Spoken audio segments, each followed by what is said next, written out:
Rosario Padovano ha intervistato il sindaco di Portogruaro Bertoncello, anche lui alle prese tra una inaugurazione e l'altra con la campagna elettorale.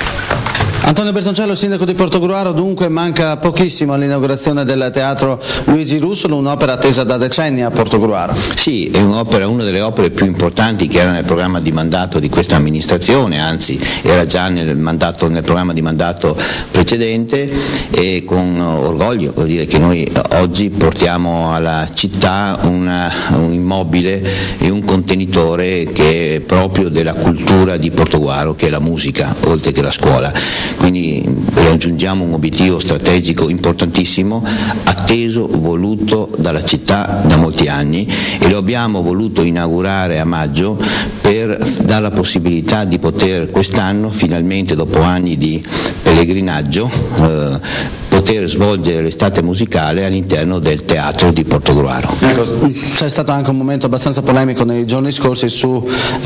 alcune crepe che sono sorte nella casa di via Spalti 2 dalla signora Marzin,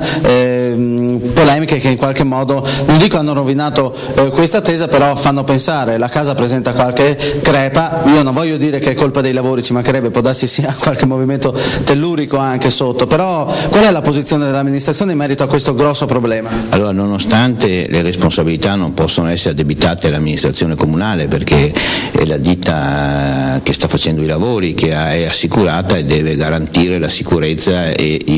il buon andamento dei lavori. Io ho visitato la casa della signora 3-4 volte, capisco le sue preoccupazioni, la sua angoscia, lo stato d'animo che sta vivendo questa situazione. Avevo offerto nel passato anche la possibilità, se non riusciva sul piano emotivo a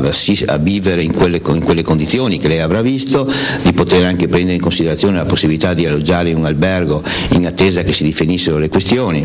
Credo anche di aver risposto ai consiglieri di opposizione che avevano fatto un'interrogazione in maniera puntuale, dando la disponibilità dell'amministrazione comunale a fare tutto quello che è possibile, anche di più, riconoscendo anche danni alla signora, pur non essendoci responsabilità dell'amministrazione comunale.